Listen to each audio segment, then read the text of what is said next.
Hashtags, powered by Avanti Communications, liberating potential across Africa. Hashtags, powered by Avanti Communications, liberating potential across Africa. Rise up. Yeah, Shim, we have definitely worked up an appetite now. Thank goodness somebody brought Dijo to the crib. We have chef extraordinaire, Mr. Lesego Semenya, otherwise known to all of us as LesDaChef, in the building. Can we welcome the man? Yay! Yes.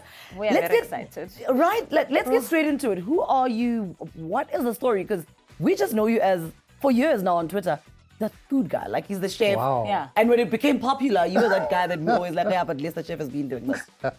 Yo, I don't even know where to begin with that question. You said Mr., and I hardly ever get called Right. that. People are like, hey, chef, wherever I go. Oh yeah, Mr. Chef. But yeah, no, I'm Lesego Semenya. I'm not LesDaChef. LesDaChef is, like you said, what I do on social media. It's the name of my company as well.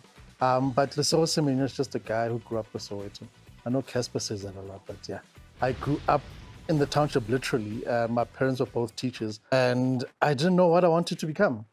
So, you know, we follow that route, go study at university, get a full-time job, and you're working in Sandton and you've made it in life, and people think, okay, no, that's it. Now he can get babies and get married and do the typical, that's the order of life.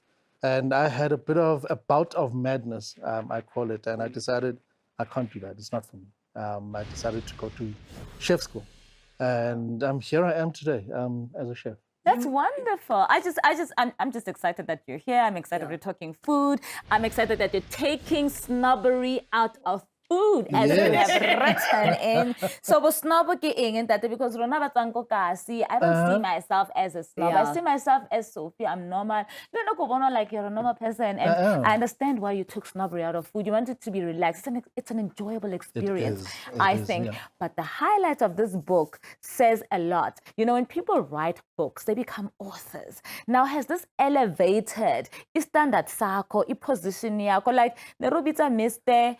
And you're like, please, everybody calls me chef. So because we want to book or author, now you author Lesego. Mr. Chef Lesego.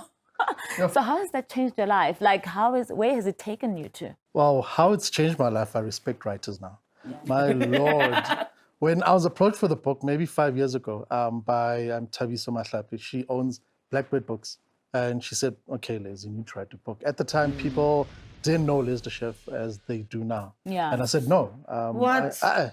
No. People take things on that they're not ready for. Yeah. And I was like, I'm not ready for this. To write a book and then it sits on the shelves and people don't buy it. I'm going to sit there and regret it all. And I waited 5 years and eventually put it together last year. And what has changed is wherever I go now, I have a pen in my pocket. Actually, I have one in here. And people are asking me to sign things. I'm like, why do you want me to sign a book? You are that person now. I don't understand. Bona. Let me tell you something. I am looking at this book. I looked at it earlier. I'm looking at it now. And wait, keep taking snobbery out of it. You are literal. You're not just saying it. It is happening in this book. I live that. I'm classically trained in French cuisine. I love it. No, French cuisine is lovely. But it's very la-di-da, prim and proper. You sit down and there's a million glasses on the table and the etiquette is all there. But I realized we as South Africans are not that type of people. We love soul in our food. We love things that we understand as well. I mean, to go to a restaurant and see everything written in another language you don't understand, instead of saying a custard or say a sauce anglaise. And so I realized, look, I need to take the snobbery out of fine dining. I need to get our people appreciating what a chef is, firstly, and what it is that we do in the kitchen. And I decided to take our cuisine and put a twist on it. And that is me taking snobbery out. I just recently got really into like loving cooking and all of that, and I never used to cook at all. And it's very intimidating when you don't know how to cook, to see everything that we see on TV, because you watch the shows and you're just like, I wouldn't ever do that. Exactly. But I think also inspiration. You know, when I was growing up, my grandmother, before I even went to a foreign country, I was this little girl that used to hang out with my grandmother in the kitchen. And I remember I had a pumpkin, a baker, the matokomane, I had all these things. And that brought, let me tell you, my business is formed today because of that inspiration of childhood experiences. Your relationship with your mother. For us, we just want to send you to give you our deepest condolences on the loss of your mom. And just a reminder pack that we have here, the surprise that you got from your dad after she passed on to say, I kept all these things in Totsena. And, I just want to share one or two with the viewers. Because my late mother also used to keep, stuff like this for me. And I mean, look at this, hey? So for us, it's like, it's those memories that you never forget. And how did that feel post her passing, getting this amazing surprise? And for me, it touched me because that's exactly what my mother did. She kept a lot of cuttings. How did you feel? My mom was like me, or I'm like my mom. I'm not sentimental about these things. I'm keeping the newspaper clippings and keeping voice notes from interviews I've done. I wasn't that way, and I thought my mom was like that. So when my dad, when we were organizing the funeral, called me over and said, here's an envelope. He didn't tell me what is inside, and I just put it in the car. And when I got home, I opened it, I put it on the tape. It was all the newspaper clippings my mom had taken since 2010 when I became a chef. Wow. And it hits you that your mom was proud of what you were doing. Yeah. Might have not said it all the time. Yeah. And that quietly inside, she was really proud of the achievements you'd made. I mean, when you quit a corporate job to go chase a dream, you think your family will think otherwise of you, and that, what, this guy's crazy, why is he doing that?